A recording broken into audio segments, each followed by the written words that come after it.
बातमी सध्या समोर येतेय। महाराष्ट्र भाजपानं लाच सोडली आहे। पालघर साधू हत्याकांड प्रकरणी वादग्रस्त काशीनाथ चौधरी भाजपात आहे। आधी आरोप केले, आता पक्षात प्रवेश दिला। महाराष्ट्र भाजपचा दुटप्पीपणा पुन्हा एकदा समोर आलाय। शरद पवार गटाचा काशीनाथ चौधरी भाजपात आहे। पालघर जिल्ह्यात महाविकास आघाडी सरकारच्या काळात झालेल्या साधू हत्याकांडाचे आरोप असलेल्या काशीनाथ चौधरीला भाजपात सामावून घेतल्याने सर्वत्र संताप व्यक्त होतोय। तर याच संदर्भात भाजपचे प्रवक्ते अजित चव्हाण सध्या आपल्या सोबत जोडले गेलेत। अजितजी, तुमचं जय महाराष्ट्र मध्ये स्वागत।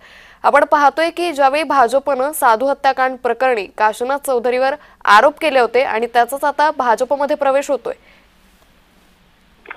नाही, या विषयामध्ये वरिष्ठांना देखील आताच कल्पना या सगळ्या संदर्भामध्ये स्थानिक नेत्यांकडून दिली गेली आहे की नाही याची चौकशी केली जाईल, तपासून बघितलं जाईल आणि या संदर्भामध्ये हे जर आरोपी असतील तर निश्चितपणे या विरोधामध्ये स्थानिक नेत्यांनी माहिती का दिली नाही किंवा कसे याबाबत त्यांना कारणे दाखवा नोटीस नक्की दिली जाईल।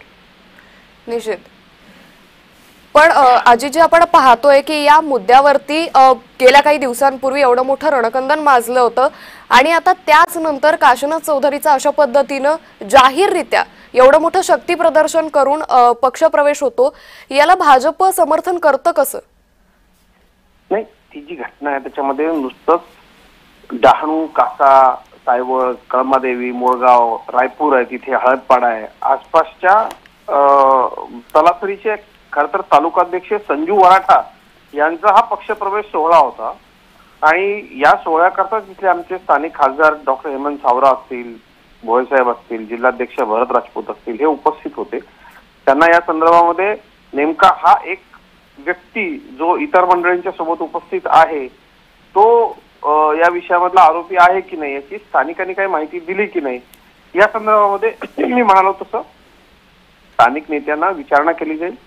जे यासाठी जबाबदार आहेत त्यांना कारणे दाखवा नोटीस दिली जाईल। जसं आपण म्हणताय तसं की या व्यक्तीचा तो प्रवेश सोहळा नव्हता, तो प्रवेश सोहळा तलासरीचे तालुकाध्यक्ष संजू वराठा यांच्या प्रवेशाचा कार्यक्रम होता।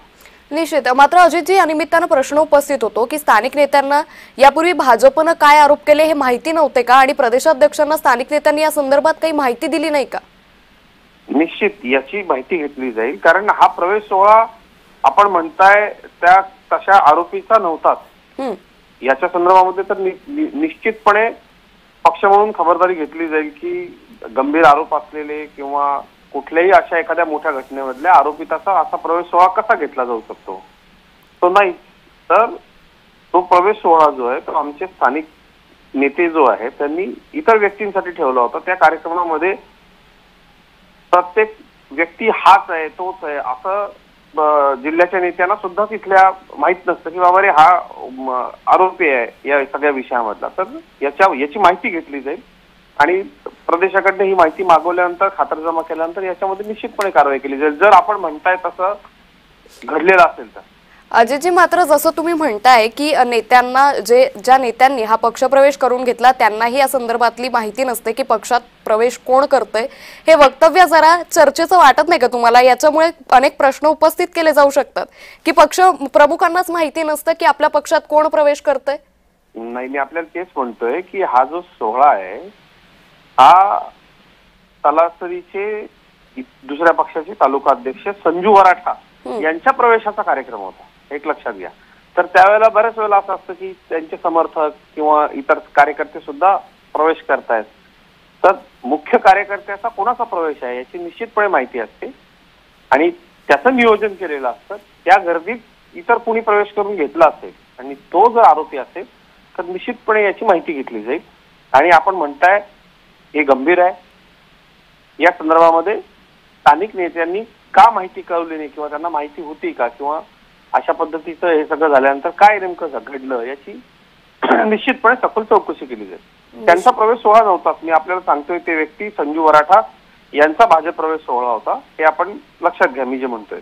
जी अजयजी, खूप धन्यवाद आपण जय महाराष्ट्राला दिलेल्या प्रतिक्रियेसाठी। त्यामुळे आता पक्षाकडून या सगळ्या पक्षप्रवेशानंतर कशा पद्धतीने कारवाई केली जाते हे पाहणं महत्त्वाचं ठरणार आहे।